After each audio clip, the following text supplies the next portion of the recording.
Эзний хайр инрэл дуустдаггүй. Өршөөлт нь төгсгөлгүй. Өглөө бүр энэ нь цоо шиг. Таны итгэлт байдал юутай аваагаав. Хермоны шүүдэр өглөөний хөтөлбөр эхэлж байна.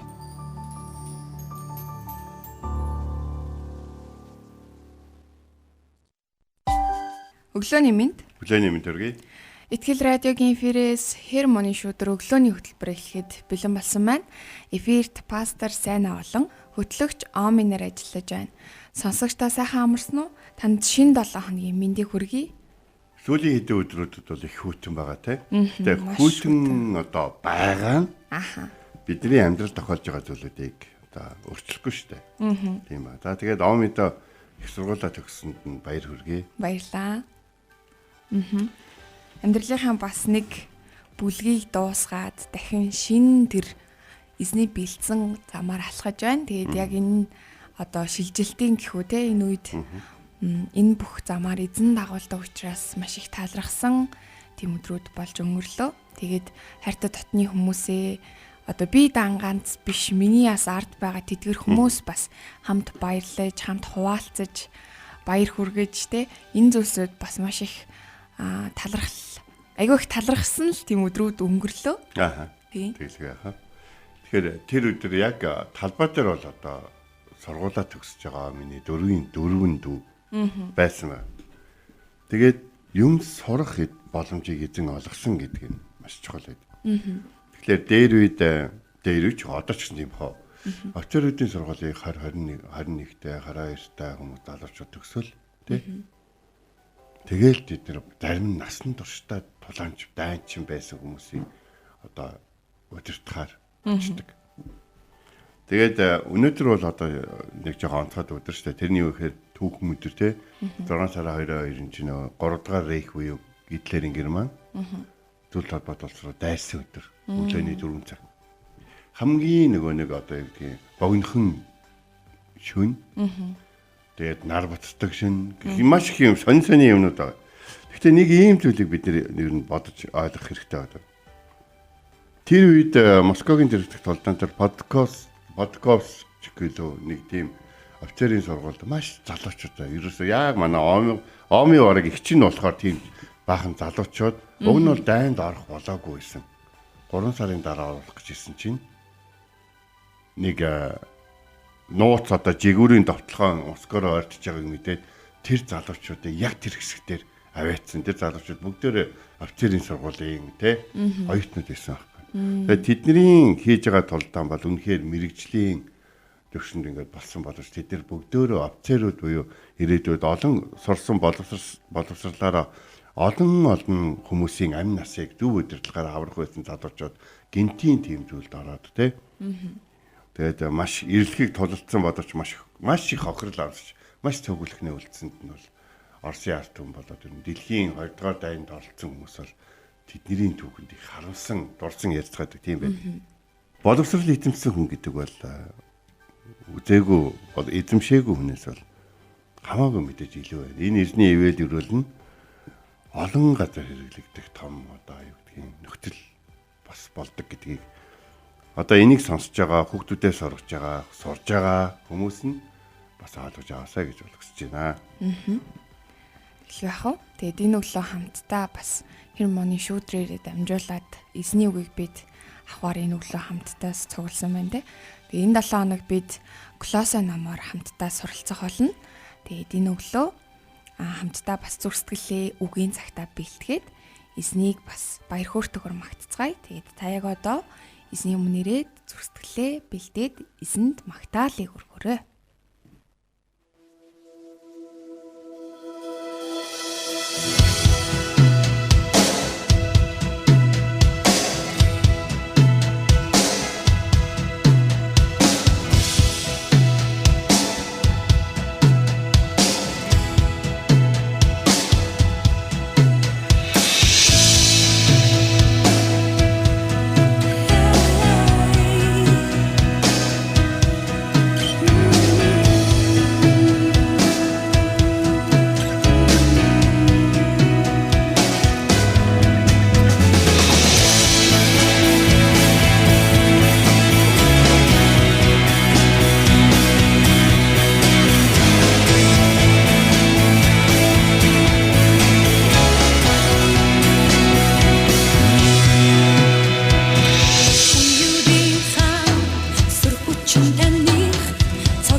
Өглөө бүр хайр инэрлээ надад сонсгооч. Танд л би итгэдэг үлээ. Явах замыг минь надад зааж өгөөч. Танд л би сэтгэлээ өргөн байна. Дуулал 143-ийн 8.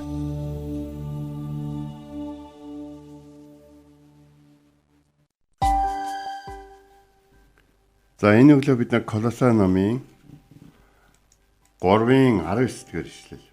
Хамт үзнэ. 3:9. 9. Би бидээ худал буяар яагаад гэвэл та нар хуучин хүнээ үйлтэй тайлсан гэж. Тайлсан гэж зөвхөн гаднах үйлдэл дээрх өөрчлөлтийг бол хэлээгүй. Доторх өөрчлөлтийг бас хэлж. Дэлхийн 2 дугаар дайны үед Америкийн цэргүүдийн донд пасторууд явдаг байсан юм л да. За. Албаар цэргийн пастор гэдээ явдаг байсан юм. Тэгээд тэд нар мэдээж нөгөө нэг бөөнөр хорих лагерыг олсон. Тэгээд олсны дараа тэдгэр хүмүүсийг чөлөөлсөн. Чөлөөлөөд тэдний нөгөө нэг одоо 90 хувцсыг нь тэдний лагерийн амьдралыг тийм үү идчихсэн хоолыг бас одоо юу гэдэг тэд нартай хорж исэн хүмүүс нь яаж зандарч хүний яснаас гадуур харж исэн тэр бүх нөхцөл байдлыг өөрчилсөн боловч тэр зарим хүмүүс хувцас солисон боловч нөхцлөө солисон боловч харилцаа бүх зүйл нь өөрчлөгдсөн боловч дахин тэнд байх шаардлагагүй болсон боловч тэдэрт нэг зүйл байсан. Тэр бол юу гэхлээр тэднээс ангижирч чадаагүй. Зарим хүмүүсийн хувьд тэр нь маш хүнд дурсамж болоод тэгэл тэндээ үлдээл зарим хүмүүс нь бүр та тийм зүйлийг туулж гарчаад яаж одоо ингэж амьдарч байна гэдэг гэмээр байсан боловч зарим хүмүүсийн хувьд бол тэндээ бүр дэлхийн хаан чатсан амьдарсаар байсан. Яг тэр сэтгэлгээ яг тэр бүхэндээ. Иймээс бид нэг ийм зүйлийг хэлэх хэрэгтэй. Бид Христэд итгэсний дараа бие биендээ ерөөсө хотлоо ярих хэрэггүй. Бие биендээ үннийг ярьж явах хэрэгтэй. Үннийг ярина гэдэг чинь нөгөө нэг тэртээ дэргүү дэлхийн нийтэд өгөгдсөн Бурхны үнэн болох Есүс Христийн хэлээд байгаа. Би бол үнэн гэдэг тэр үннийг биш. Энэ үнэн таныг аварсны дараа, чөлөөлсөний дараа юу чөлөөлөгдөхөд, юутай тэмцэхэд, юуг даван гарахад, юуг мартахад, юуг ойлгож тэр чигээр нь хүлээн зөвшөөрөхөд хэцүү байгаагаа бид бусадтайгаа уулздаг байна. Бид хаанаас ирсэн вэ? Хэн болж байгаагаа, хэн болоход хэн саад болж байгааг бид найз нөхдөд ярилцдаг байна. Христэд итгэгчдийн дундал хүмүүс сэтгэлээ онгоотл ярих гэдэг зүйл нь байхгүй бол энэ дэлхий дээр өөр хаанч байхгүй гэсэн үг болж байна. Яагаад гэвэл өнөөдөр бидэнд хэлж штэ. Бие биедээ худал буяар яагаад гэвэл та нар хуучин хүнээ үйлтэй таарсан. Зөвхөн хуучин хүнээ нэг юм гаднах төр төрхтэй биш. Одоо өмсөжсэн хувцаалан одоо тэр бүхэнтэй биш харин үйлдэл буюу тэр хуучин хүнээр амьдарч байгаа хүн ямар үйлдэл гаргадаг вэ? Одоо Библиэр хэлсний дагуу зүрхний бэлхлаар одоо ам ярьдаг. Ам тэгвэл бидний зүрх юугаар бэлтгэжсэн тэрээр ярьдаг гэсэн бол одоо Христэд итгэж чөлөөлөгдсөн бол аврагдсан бол бидний зүрх сэтгэл авралын баяр хөөрөөр бэлтгэж байгаа бид түүнийг ярина гэсэн л үг болж байгаа. Ярьж чадахгүй байвал нэг гэдэг л. Тэгвэл та гаднах хувцас тайлаад доторх зүрх сэтгэлийнхаа хувцсыг тайлж чадаагүй байх юм уу гэдэг асуудлыг бид нар өөрсдөө тавих шаардлагатай болно л да. Тайлсан гэдэг нь зөвхөн гаднах үйлдэлийн өөрчлөлт биш, дотоод үйлчлэл гэж энд ингэж ярьлаа. Тэгэхээр үннийг ярьж худлыг тээх боломж байхгүй. Үннийг ярьж худлыг тээх боломж байхгүй. Тийм болохоор бид нар ийм зүйлийг сүүлийн үед миний хувьд нэг зүйл дээр ингээд судалгаа хийж байгаа. Бид нэр хин нэгэн хүн хуучин амьдралдаа хуучин цаг хугацаан дээр үлдсээс болж дахин тэр цаг хугацаан дээр очисоор байх уу эсвэл тэр хүнийг үлдээгээд цаашаага явах уу гэдэг асуудал биднэрт бол ингээд толгорч байгаа гэж. Энэ итгэгчдэд маш их олон удаа толгордог юм байна. Тэгээд зарим итгэгчид ингээд он жилүүдийн урд үлдсэн. Гэхдээ итгэгч. Гэхдээ үлдсэн. Тэгээд тэндээ тэр үйл явдлыг нь мэддэг, тэр үйл явдлын гэрч, тэр үйл явдлыг хамт туулсан боловч аль хэдийнэ тэрийг тайлж хаяад Тэгээ тэр нөхцөл байдал дотор байсан хуучин хүнээ тайлчаад, хуучин үйлээ тайлчаад, хуучин бодлоо тайлчаад ингээд шал өөр болчихсон байгаа хүмүүсийг буцаага тэр нөхцөл байдал руу аваачих гэж оролдоод, аваачих гэж орлох гэхээр нөгөө хүмүүс чинь шинэ хүмүүс үнэн дотор явдаг хүмүүс болсон маш. Тэнгууд үнэн дотор явдаг шинэ хүмүүсийг хуучин байдал дээр аваачих хүмүүс нөгөө хүмүүс нь очиж өгөхгүй. Очиж өгөхгүй гот намааг орхисон. Надад үйлчилдэг. Намааг ойлгодог. Тийм үү? Эсвэл хоёр нүртэй. Тэгтэл өөрчлөгдсөн хүний хоёр нүртэй гэх нь ер нь зөв үү гэдэг асуулт энэ номлыг бэлдэж явах үед надад ингэж бодогдсон. Жишээ нь одоо надад өнгөрсөн амьдрал байгаа шүү дээ. За 1992 оны сайнаа 2026 оны сайнаа хоёрын хооронд зөвсөр их зүрх мэдээж бол байгаа тийм үү. Гэхдээ нэг юм зүйл байна. Тэгтэл 92 онд байсан миний найз годомжинд надтай таарлаад намайг 1992 оны сайнаагаар байхыг шаарддаг. Чи хизээ юм болсон. Чи ийм. Чи ингэдэг л байсан мэт. Тийм биз дээ гэдэг ч юм уу те. Тэгээ одоо юу гэдгийг би одоо заримдаа ингээ Facebook дээр бодол санаагаа постлох ч юм уу эсвэл ингэж өнгөлөө те. Тэр үед одоо миний эвдэрсэн одоо юу гэдгийг миний те залуу одоо хинэггүй одоо зөрүүд одоо те зарим талаар гүжүүд хатуурсан байсан. Яг тэр үеийн тэр сайныг хийжсэн зүйлүүдийг миний доор одоо шинэ коммент хэсгээр ороод ирдэг ч юм уу те. Чи ийм санаж ийн үү гэж ороод ирдэг ч юм уу те. Гэтэл тийм санаж идэг. Гэхдээ тэрүүгээр амьдрахаа, амьсгалахаа, тэрийг санаад хөөхөө, баярлахаа, тэрийг сайхан дурсамж гэж бодохоо болчихсон байдаг. Энэ нь би үннийг мэддэг учраас тэр үнэн намайг чөлөөлсөн учраас тийм болсон гэсэн үг болж байна. Тэгэхээр энэ нь бол би хоёр нүур гаргасан гэсэн утгатай биш. Учир нь тэр хүнийг тэр дурсамжийг тэр бүхнийг бүтээж ирсэн тэр хүнийг тайлж хаях шаардлагатай байсан. Яг бол магадгүй тэр хүмүүст тэр найзуудтайгаа хамт байхын тулд тэр хүмүүст тэр орчинд тэр нөхцөл байдалд би таалагдахын тулд тэнд оршихын тулд би тэр хувцсыг өмсөж явсан байх. Гэтэл өнөөдрийн өмсөж яваа миний хувцас бол эзэн Есүс Христ намайг өмсөөсэй гэж хүссэн. Дэлхийн суурьаас өмнө намайг бэлдсэн. Тийм хувцас гэдгийг ойлгож мэдсэн учраас би түүнийг зөвхөн гаднах байдлыг нэвш. За энд ийм хувцастай явд юм байна биш. Энд ийм хувцсгүй бас ийм зүрх сэтгэлгүй байж л амьдрах юм байна гэдэг зүйлийг ойлгож авсан гэсэн үг болж. Христ доторх шинэ мөн чанар биднийг үнэнд хөтэлдэг болохоос ш бидний орхисон зарим нэг зуршлууд биднийг үнэнд хөтэлдэг юм биш. Бид үннийг ярих ёстой учраас шинэ болоогүй байхгүй. Тэгвэл ингээд өөрчлөгдөөгүй хүмүүс үннийг яриа явах юм шүү дээ. Тэгээд үннийг ярьж өөрийгөө гэрчилсний дараа шинэ амьдралтай болох юм байна. Үгүй.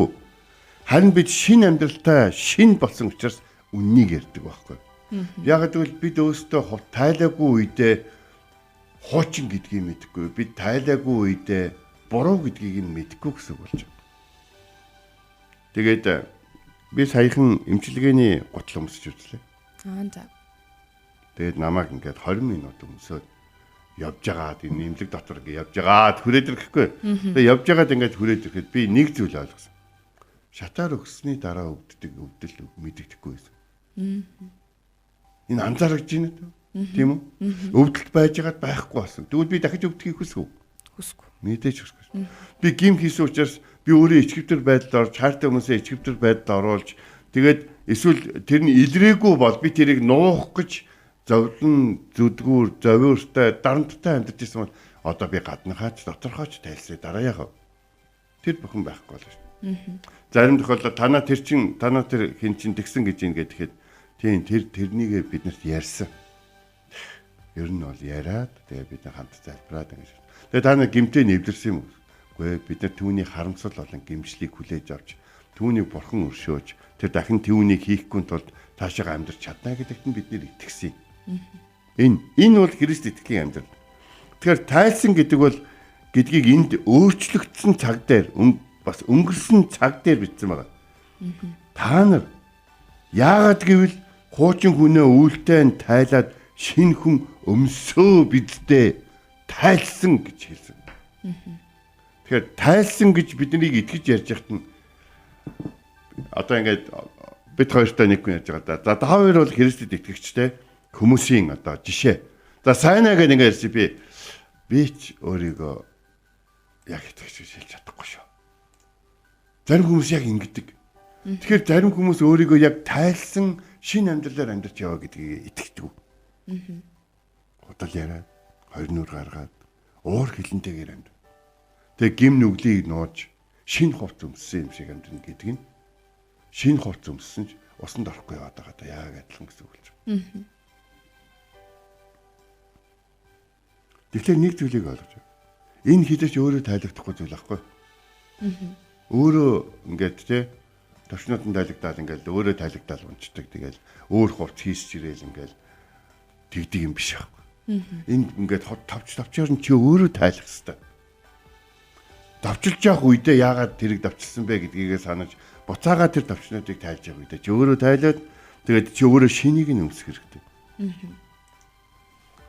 Тэгэхээр бид үнэн гэдэг бол бидний гим нүглийг илчлэх. Гим нүгэл бас бидний амьдралын хүндэтгэл зүйлүүдийг тайлахын тулд байдаг. Харин үнэн гэдэг нь биднийг те үргэлж одоо юу гэдгийг тагнан мөрдөн мушгиж одоо биднийг одоо юу гэдгийг яллахын тулд байдаг, чөлөөлөхийн тулд байдаг гэдэг бид нар бүгдээрээ санаж байх хэрэгтэй. Бие биендээ хэрвээ худал яриад тахын бол бид нар өөрсдийнхөө амьдрал дээр газар нутгаар хөндлөн голд яваад байгаа юм нэ. Ерөөсөө одоо юу гэдгийг чөлөөлөлт хийж чадаагүй, тэ юу чадаагүй. Амжилт олж чадаагүй. Эрхчлөөнд хүрч чадаагүй. Тийм эрт дээр үед олон удаа гардаг байсан бослогоотын нэгтэй л адилхан гэсэн. Бид зүгээр л нэг зүйл амьдралынхаа нэг хэсгийг өөрчлөх гэж оролдоод тэгэл өөрчлөхөд болохгүй болтол нь яваад тэгэл дараад нь орсонтой яг адилхан байна. Тиймээс би та бүхэн хамтдаа нэг зүйлийг хийгэр. Бие бие хуучин хүнийхээ өвөлтөд орхихт нь тэр хувцсыг тэр өмсөж яваа зүйлийг биднийг дүгндэг зүйлийг тайлахт нь шинээр амьдрахт нь хамтдаа тусалцгаая. Тэгээд бие биендээ хотол ярихгүй бай. Ягд бол та үннийг ярих нь таныг үнэн дотор амьдрахад туслах болно. Хэрвээ та үнэн яриад хотол амьдрал таныг үнэн ярьж байгаа гэж итгэсэн хүмүүсийг хэзээ нэгэн цагт илчлэгдэхэд та бүгдийг алдаж болно. Харин та үннээ ярьж ирсэн бол хэдийгээр таны амьдрал олон алдаа асуудал байх боловч эзэн танд хүч чадлыг шинэ амьдралыг өгнө гэдэгт та эргэлзэх хэрэггүй. Хамгийн гол нь та шинийг өмсөхийг хүсвэл хуучнаа тайлах хэрэгтэй.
Бид энэ өглөө хамтдаа Колосой номын 3:9 бие биедээ бүү худлаар яагаад гэвэл та нар хуучин хүнээ муу зуршилтай тайлж гэсэн ишлэлийн дагуу бид хамтдаа суралцлаа. Тэгээ 19 оны 2004 оны гэдэг нөгөө орчуулгад баг зэрэг ялгаатай юм байна. За. Тэгээд 19 оны орчуулга дээр бол хуучин хүнээ муу зуршилтай тайлж гэж бичсэн байдаг юм байна. Тэгээ бид эзний тэр үннийг олж мэдсэн түүнд итгэдэг хүмүүсийн хувьд яг түүгээр дагаад бид нөр өөрчлөгдсөн бас тэр үннийг ярьдаг тэдгээр хүмүүс болж бид нөр өөрчлөгддөг. Тэгээ өглөө эзний үг бидэнд тайлаагүй тэдгээр хуучин муу тэр зүйлсүүд юу байна вэ гэдгийг бас сануулсан баг. Тэдгээр зүйлсүүдээ эзний өмнө тайлж бас энэ ишлэлийн дагуу бид өөрчлөгдсөн тэр эзний үннийг ярьсан тэр амьдралаар амьдрахыг сануулж байна. Тэгэхээр бидний хуучин хүнд нэг юм асуудал байсан. Бидний шинэ хүн бол шинэ зүйлүүдийг авсаар байна. Бидний хуучин хүн бол хуучин зүйлээ маш их хамгаалж тэрийг туршлага гэж бодож, тэрийг өөрийнхөө бахархал гэж бодож, мөн чанар гэж бодож, гүжүүдэлтэйг одоо зөрүүдэлтгээрээ их онцлогтой байдаг. Эзэн дотор өөрчлөгдөн шинжлэгдсэн хүн шинэ зүйлүүдийг хүлээж авч шинэ дотор амьдардаг. Яг гэвэл эргэн тойрондоо бурхан шинэ зүйлүүдийг бүтээж өгж байгаа шинэ хүмүүсийг өөрт нь өгч байгааг харж анзаарч амьдардаг. Харин хуучин хүнинд байх юм бол тэр хуучин дурсамж дотор хуучин хүмүүстэйгээ хуучин маягаараа, хуучин хандлагаараа, хуучин хэл яриагаараа амьдрахыг хүсдэг. Үүгээр нь одоо хуучин амьдралаа тайлсан хүн, тайлаагүй хоёрын ялгааг бол харах боломжтой байдаг. Тэгээд олон жилийн өмнө нэг ийм зүйл болсон юм. Би нэг жоохон сэтгэлээр унаад. За сэтгэлээр унах хүмүүс байдаг тийм. Сэтгэлээр унаад тэг чи би сүмийн ахлагч байлаа. Сэтгэлээр унаад арх ууя гэж бодоод. Тэгээ яваад арх ууж байгаа найзууд дээр очихгүй. Чи тэд нар намайг хөөж явуулсан. Бидний дотроосаа гайгүй хин гайгүй яваа. Хин чадсан, сайнаа чадсан, сайнаа архнаас гарсан, сайнаа энэ амьдралыг сонгохоо болоод яваад тэрэндээ тууштай байсан. Гэж бид нэр чам бахархаж ярьж нөгөөд ч ярин хүрээд ирдэг шүү дээ. Яв гэд ингээ хөөгөө болцсон аахгүй. Тэгээ би тайвширлыг би эргэж зам дээрээ зогсох хүч чадлыг хуучин амьдралаасаа биш. Харин эзэн бэлдсэн. Би эндээс яаж гарах вэ гэхэд тэр нь ирээдүйд шинээр байгаа юм байна гэдгийг ойлгож авсан. Хүмүүс бол за ийм тогтолд яадаг үлээ гэд хуучин юм аа их ухдаг. Харин таны хөлдөх дэнлүү болсон. Таны хүч чадал болсон гэхэд яаж тайлахыг ирээдүйд тавьсан байгаа болохоос хуучин дотор тавиагүй. Тийм учраас хуучныг тайл, хуучин сэтгэлгээг орох, хуучин зуршлыг ч гэсэн орох. Тэгээ бүгдээр хамтдаа тайлбарая тийм. Орчлын цаг бүтээсээ эзэн таны хайр нь лагуу та хүч чадалтаас үнсээр дүүрэн байж өг. Таны бидний хайрлах, таны биднийг одоо уучлж хүлээж авах хамгийн гол зүйл нь таны бидний өөрөө хизээч олж авч чадахгүй зүйлүүдийг бидний амьдралд бэлдсэн байхыг бид мэдэрч амьдрах нь үргэлж маш чухал байдаг. Та бидэнтэй хамт байгаа учраас тантай хамт бүхнийг туулах болно. Тиймээс эзэмнэ бид ч гэсэн амьдралдаа за гүйцлээ. Эзэн дотор чадлаа. Эзэн намайг эцэст нь хүртэл дагуулж явлаа. Заримдаа ч би өөрөө ч явсангүй намайг үүрж явлаа гэж талархах тийм өдрийн төлөө танд хандан залбирч байна. Бид энэ хүнд хэцүү туулж байгаа энэ амьдралдаа босод хүмүүсийг ч гэсэн уламжуулан амьдрахыг хүсэж байна. Та биднийг ашиглаарай. Есүс Христийн нэрээр залбирна. Гуйлаа. Амен. Энэ хүрээд манай хөтөлбөр өндөрлөж байна. Итгэл радиогийн эфирээс Хермоны шүдэр өглөөний хөтөлбөр танд хүрлээ. Хамт байсан сонсогч танд баярлалаа. Маргааш энэ цагтаа эргээд уулзцгаая. Эзэн таныг харж хандах болтугай.